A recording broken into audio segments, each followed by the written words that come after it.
Hey everybody, today we're talking Venom, The Last Dance. Hey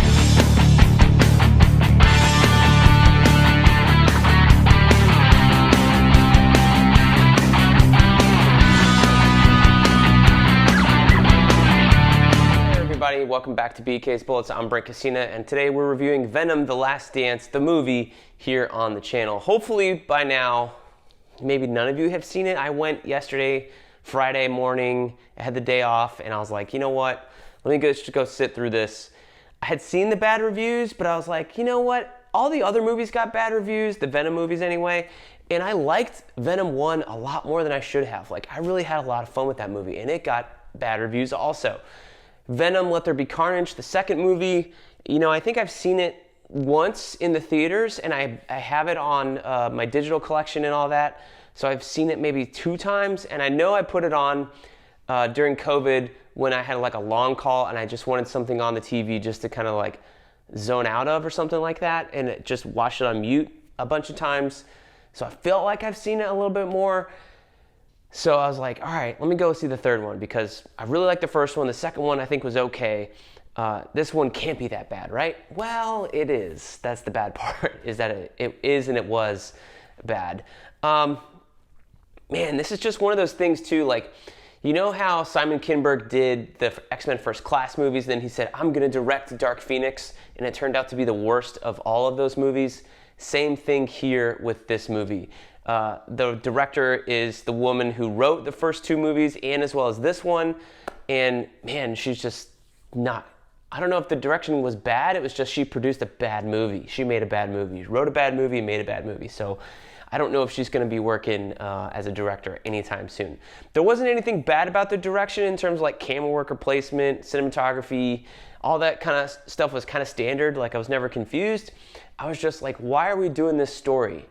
So this movie takes place directly after Venom 2 and the event in Spider-Man No Way Home, where you see Venom get transported to the Marvel Universe with the stones and Thanos, and then transported back to his universe when that ends. So he misses out entirely on the battle of the Statue of Liberty in Spider-Man No Way Home because he's in Mexico. So he never interacts with all those characters, although he does learn about Thanos and the Great Disappearance and all that, the blip. And then you slam right back into your Venom universe at the beginning of this movie. You see that happen to him. And then he's like, oh, I'm on the run because the detective from the second movie died in that movie, and now he's on the run from the law. At the same time, there's also some other government agency looking for them, and there's more symbiotes on Earth apparently. Like there's 9 of them. There's a whole lot more that never get named. And I felt like that should have been advertised more. Maybe more people would go to see this movie if that was the main thing that they advertised. But instead, what they're advertising is the first half of the movie, which is the sucky part, where Venom is on this road trip and, Eddie Brock and Venom can't fully transform into the big guy we all want to see. Like, there's very little of the actual black suit in this movie because once that happens, there's a codex, and oh yeah, Null's in this movie for no fucking reason. And when I'm fully transformed, this thing can come hunt me. Like that, the whole Null thing is a much more interesting movie than actually whatever they decided to do of like hiding from Null and being on this road trip and encountering Rhys Ifans as a hippie looking for aliens outside Area 51 and, all the Venom horse stuff, while funny, and the other animals that Venom latches onto to get to Eddie in this chase sequence. Like, I could have done without that. Like, let's just get to the Null of it. Let's get to the more of the symbiote part of it. That would have been a bigger, better movie to go out on than whatever whimper of a movie this was. Even the last part, like when you get to all these other symbiotes and they're fighting these aliens, I was waiting for Null to show up a little bit. Like, are we going to do this? And then it turns out you're not. It's just a tease. And it's a silly, redundant tease because this is literally the last dance. There's no more Eddie Brock Venom after this film.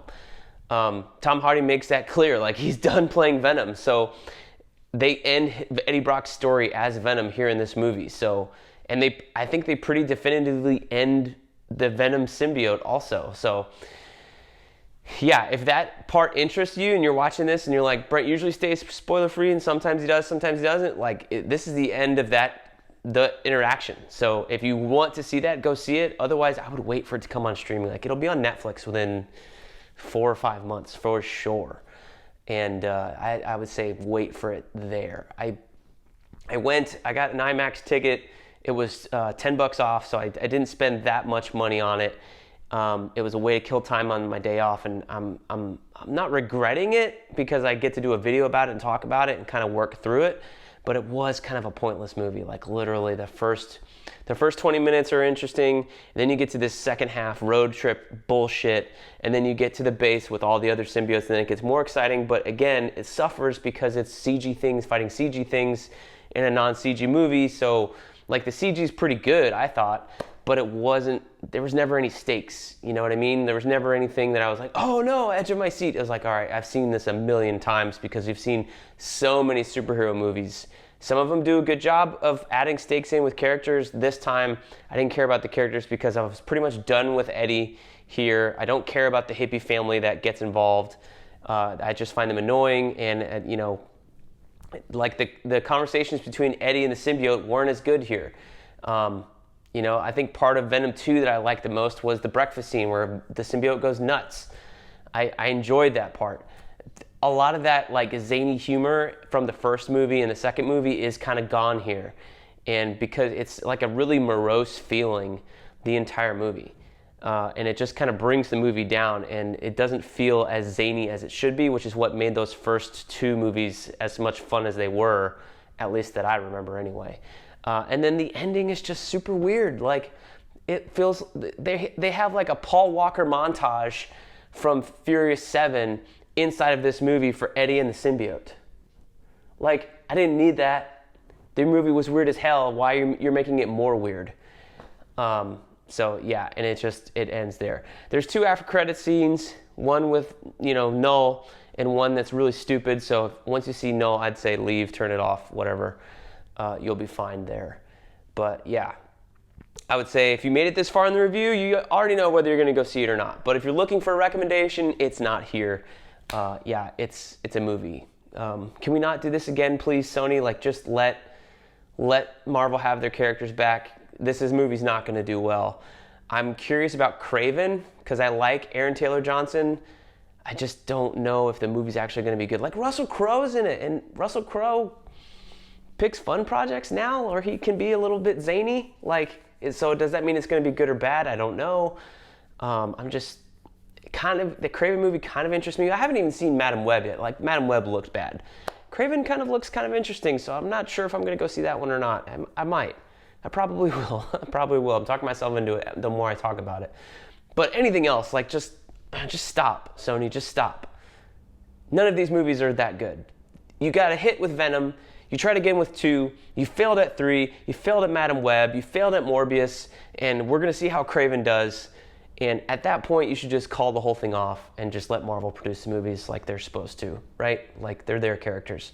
I know you got a sweet deal with Spider-Man back in the early 2000s, late 90s, and you don't want to let it go, but please, for the love of God, let it go. Anyway, thank you guys for watching. Let me know if you guys enjoyed Venom: The Last Dance down in the comments if you did manage to see it. And I will see you guys next time in the Funny Pages.